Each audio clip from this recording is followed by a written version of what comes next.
할렐루야. 좋은 아침입니다. 오늘도 주 안에서 복된 하루가 되기를 바랍니다. 한 주의 끝에 있는데 특별히 오늘은 금요 기도에 이제 국내 선교를 마무리하는 차원에서 우리 늘 여름이면 첫 선교를 제주 선교로 시작을 하죠. 그래서 오늘은 그 제주 선교의 본부 교회가 되는 교회 담임 목사님께서 올라오셔서 친히 말씀을 증거해 주십니다. 많은 기도와 또 참여 바랍니다. 자, 오늘은 이사야서 51장부터 보겠습니다. 첫 절 9절을 함께 볼까요? 여호와의 팔이여 깨소서 깨소서. 성경에 이런 신인 동형론적인 표현이 많이 등장을 하죠. 늘 하나님을 인간의 동작으로 또 인간의 움직임으로 묘사하는 이런 신인 동형론 표현이 자주 등장을 합니다. 자, 그런데 여기서 보시면 9절에 여호와의 팔이여 그랬어요. 팔이여. 이 팔이여 할 때 사실 9절부터는 크게 두 단락으로 나누면 기도의 시작이에요. 기도. 그리고 12절서부터는 그 기도 응답이 어떻게 드러나는가. 크게 두 부분으로 오늘 본문은 단락을 나눌 수가 있습니다. 자, 우선 53장 1절을 한번 볼까요?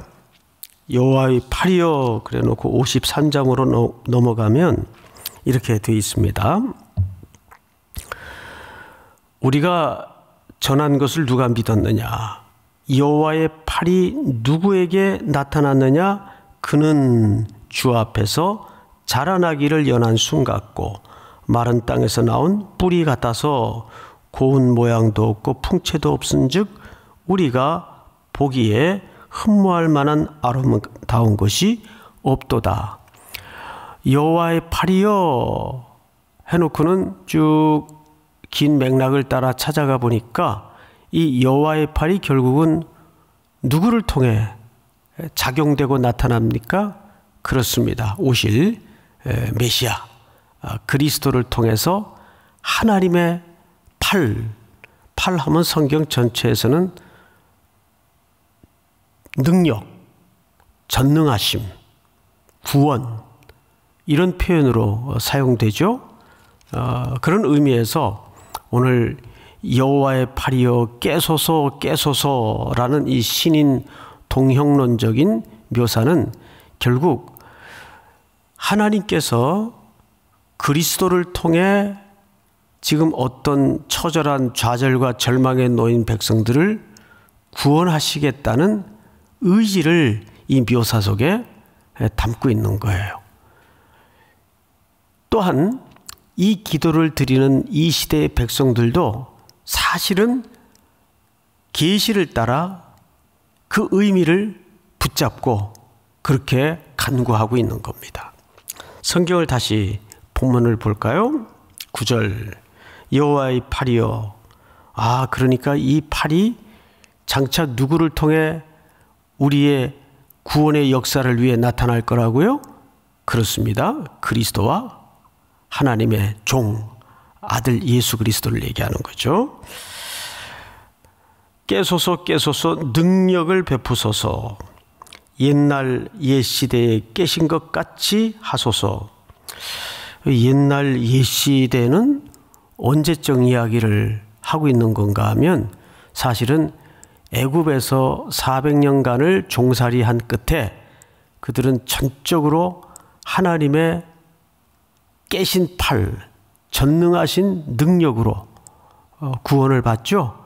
그때 하나님께서 이 백성들을 구원한 것처럼 과거의 역사를 그렇게 설명하고 있는 겁니다. 옛날 옛 시대에 깨신 것 같이 하소서. 랍을 점이시며 용을 찌르시니가 어찌 주가 아니시며. 여기 랍은 결국 시편에도 종종 표현이 되고 또 성경 전체에서 누구로 묘사되냐 하면 애굽으로 묘사가 됩니다. 그러니까 라합이라는 묘사가 등장할 때는 정확하게 애굽을 묘사한다고 보면 틀리지 않습니다. 우리 한 군데 확인을 좀 해볼까요? 이사야서 30장으로 좀 앞으로 넘겨 보십시오. 30장 7절 30장 7절 제가 읽겠습니다. 애굽의 도움은 헛되고 무익하니라. 그러므로 내가 애굽을 가만히 앉은 누구라 일컫는다고 얘기하죠? 예, 라합이라 일컬었느니라. 다시 한번 애굽을 가만히 앉은 라합이라 일컬었느니라. 그러니까 오늘 이사야서 51장에 등장하는 이 라합이라는 묘사는 결국 누구를 가리킨다 그랬죠? 예, 애굽을 얘기하는 거예요. 그러니까 그 앞에 이런 표현이 있어요. 옛날 옛 시대에 깨신 것 같이. 그 말은 지금 이 기도하는 자가 과거에 실제했던 하나님의 구원의 역사를 상기시키는 겁니다. 상기하면서 지난번 구원해 주신 것처럼 지금도 이 민족의 고통을 건져 주실 줄을 믿습니다. 이렇게 기도하는 거예요. 그런데 무엇을 찌른 것 같이라고 되어 있죠? 예, 9절에 보면 용을 찌른 것 같이. 이 히브리 말에는 바다의 큰 짐승으로 해석할 수도 있는데 사실 여기서 말하는 용은 결국 애굽의 바로를 지칭한다고 보면 틀리지 않습니다. 그리고 이것이 시대마다 어떻게 바뀌어 왔어요. 예, 바벨론으로도 묘사가 되고 또 계시록에 가서는 바다에서 큰 용이 일어나요. 그 용은 사실 사탄의 상징하는 세력으로도 묘사가 됐습니다. 그렇듯이 우리가 이즈음에서 9절 한 절만 놓고 곰곰이 시대를 조명해보고 묵상을 해보면 이 시대의 용은 뭘까요? 어떤 특정한 나라라고 생각을 하십니까? 저는 그렇게 보질 않아요. 로마 제국도 바벨론 제국도 페르시아 제국도 그리고 저 고대 쪽의 애굽 제국도 결국은 그 시대에 실제했던 제국이지만 성경 전체에서 그런 뜨거워졌던 나라들이 세상에 권세를 지는 상징적 존재예요. 그렇다면 오늘날 바다에서 일어난 큰 용은 뭐 중국입니까? 아니면 미국입니까? 예, 그렇게 해석을 하면 안 되고 사실 저의 이해 속에 큰 붉은 용은 만몬의 신입니다. 오늘날 온 세계 사람들의 마음과 의식을 지배하고 있는 만몬의 신이에요. 근데 오늘 이 기도가 우리가 놓치고 지나가서는 안 되는 아주 특정한 특징이 있어요. 이것은 한 개인의 고난, 슬픔에 초점이 맞춰져 있질 않아요. 그래서 학자들은 이 기도를 공동체를 위한 기도다라고 얘기합니다. 왜 공동체를 위한 기도인가 하면 결국은 시온을 위한 기도요, 이스라엘을 위한 상징적인 기도가 내용으로 쭉 구성되어 있기 때문에 그렇죠. 우리가 금요일이든지 또는 이런 새벽 시간이든지 개인 기도의 시간이든지 반드시 우리는 기도에 균형을 잡아야 되는데 당연히 개인적인 기도를 기초적으로 해야죠. 자기 문제만큼 절실하고 절박한 문제가 또 있겠습니까? 근데 동시에 국가를 비롯해서 교회, 공동체를 위한 기도를 해야 됩니다. 왜냐하면 그 레슬리 뉴비긴이라는 분이 기독교는 새로워질 수 있는가라는 오래된 책이 하나 있는데 그 책에 보면 아주 중요한 얘기를 해요. 오늘날 이 현대 사회는 평등을 아주 중요한 가치관으로 붙들고 있다. 그리고 그 평등을 추구하는 이면에는 인간의 개개인의 행복에 초점을 두고 있다. 겉으로 볼 때는 뭐 그게 틀린 표현일까? 지극히 당연하고 맞는 표현 같은데, 레슬리 뉴비기는 이어서 이런 이야기를 합니다. 거기에 함정이 있다는 거예요. 인류는, 더 나아가서 기독교는 어떤 성경적 가치관으로 전환이 돼야 되냐 하면 평등을 넘어서 인간의 개개인적인 행복 추구의 관점을 넘어서 공동체적인 선으로 바뀌어야 된다는 거죠. 그 근거를 하나님의 창조의 질서에서 찾습니다. 하나님은 우리 인간을 최초로 창조하실 때 남자와 여자로 만드셨어요. 거기에는 역할적 상징이 다르고 또 분명히 차이를 두셨습니다. 그 능력의 높낮이의 차이가 아니에요.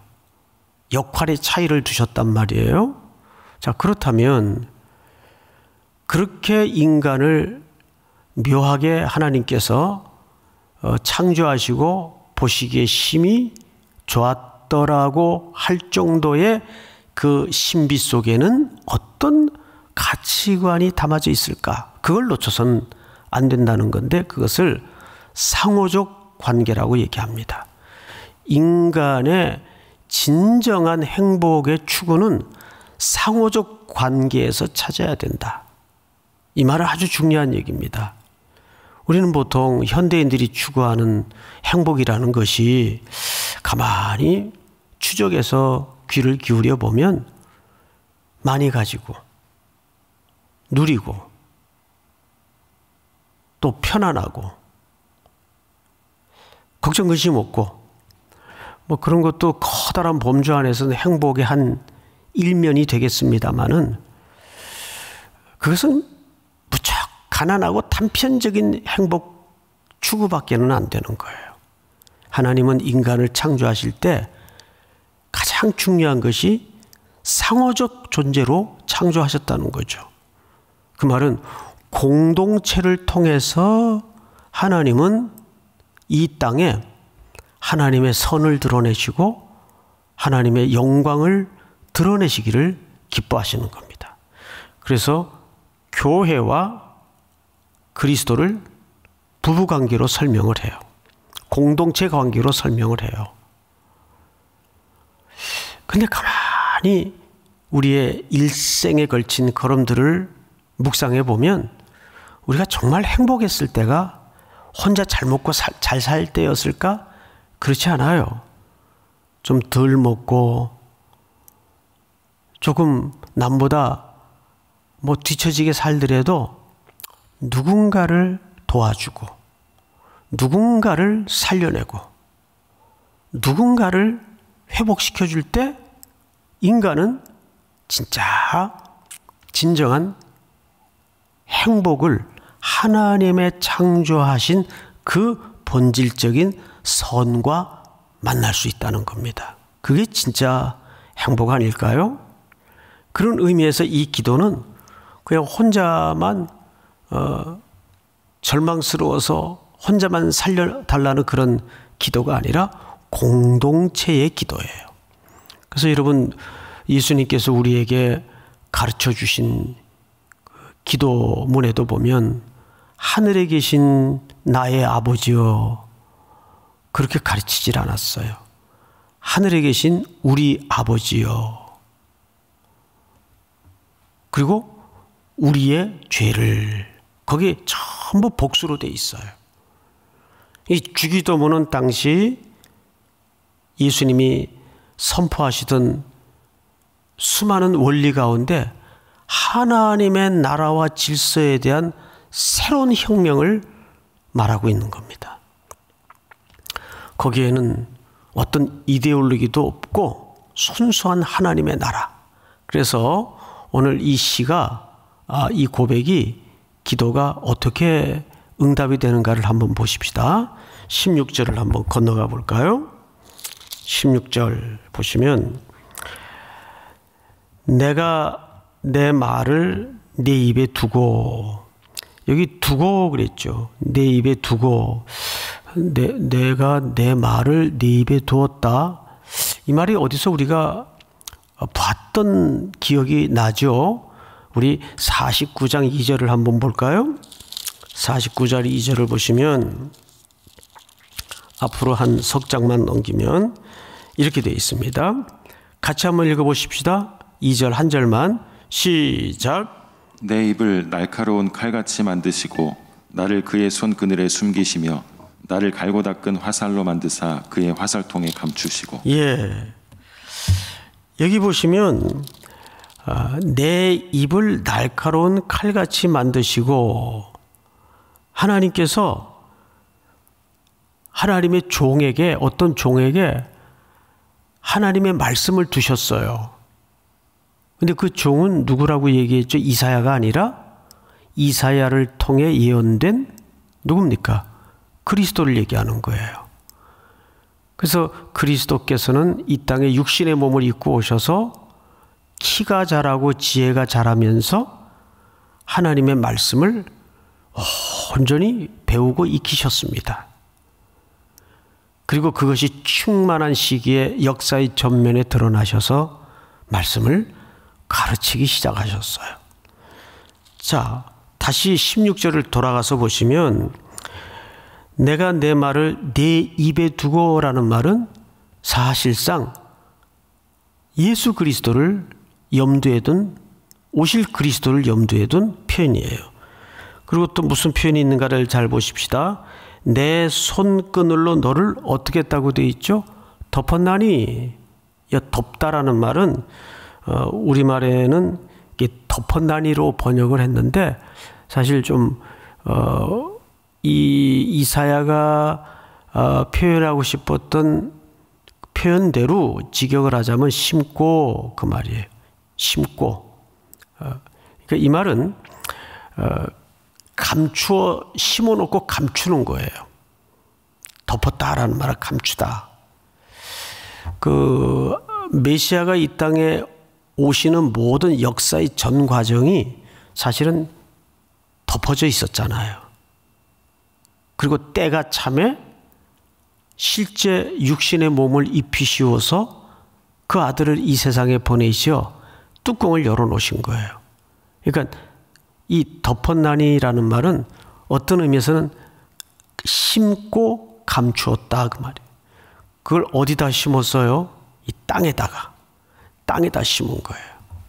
그래서 한 알의 밀알이 땅에 떨어져 죽지 아니하면, 그대로 있고 죽으면 많은 열매를 맺으리라.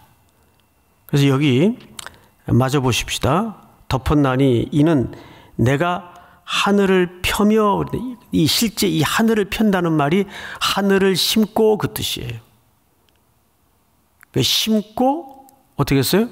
덮어놨댔어요. 그러니까 여기 그러면 세 가지 표현을 건질 수가 있어요. 첫째는 그 입에 하나님의 말씀을 두시고, 언약 속에서 그 언약이 계속 유지되어 온 거예요. 그리고 그 언약을 땅에다 심었어요. 그리고 그것을 덮어놨었죠. 그러니까 16절은 이렇게 맞춰집니다. 땅의 기초를 정하며 시온에게 이르기를 너는 내 백성이라 말하기 위함이니라. 할렐루야. 그러면 이 절규하는 공동체의 구원이, 여기 절규의 대상이 시온으로 묘사가 되는데 누구를 통해서 이루어질 거라는 약속을 매듭 짓고 있는 거냐 하면 바로 하늘에서 이 땅에 심기어진 하나님의 언약대로 오신 예수 그리스도를 통해서 감추어졌다가 하나님의 백성들에게 그 빛이 비추이고 흑암에 앉은 백성들에게 구원의 기쁜 소식이 선포되는 성취와 완성의 이야기를 이사야는 이렇게 종의 노래를 통해서 설명하고 있는 겁니다. 자, 우리 요약을 좀 해보십시다. 첫째, 이 9절서부터 16절까지는 기도예요. 근데 그 기도는 개인적인 기도를 넘어서 무슨 기도라고요? 공동체의 기도예요. 공동체의 기도. 오늘도 여러분들이 기도할 때 이 시대적 상황을 위해서 또 전 인류의 고통을 위해서 함께 기도할 수 있는 우리의 기도가 되시기를 바라고, 그 하늘 아버지는 나만의 아버지가 아닌 우리의 아버지가 될 수 있기를 바랍니다. 근데 그 하나님은 어떻게 응답하셨어요? 예수의 소망, 인류의 비전, 그 예수의 소망으로 인류의 비전을 약속하심으로 예수 그리스도께서 오늘도 여러분들이 기도 속에 임재하셔서 분명히 들으시고 이 땅을 창조하신 주권자께서 그 기도를 반드시 결실하게 될 줄을 믿습니다. 오늘 이 새벽에도 하루를 시작하면서 그 창조주께서 행하시는 구원을 보는 복된 하루가 될 수 있기를 주님의 이름으로 축복합니다. 우리 잠시 한번 기도하겠습니다. 다 같이 통성으로 나 한 사람의 고통에 머무는 기도를 넘어서 공동체 선의 기도로 나아가게 하시고 예수 그리스도를 소망 삼는 이 시대가 될 수 있도록 다시 한번 붙잡아 주시옵소서. 인간의 평등, 개인의 행복이 어떤 가치로 전환되어야 되는가를 고민하는 기도가 될 수 있도록 이끌어 주시옵소서. 나 혼자 잘 먹고 잘 사는 그것은 누구나 추구할 수 있는 행복이라면 성경이 약속하는 행복은 공동체를 통해서 받으시는 하나님의 선을 얘기합니다. 우리 다 같이 한번 주신 말씀 붙잡고 기도하시겠습니다. 사랑하시는 하나님 아버지 감사합니다. 복된 아침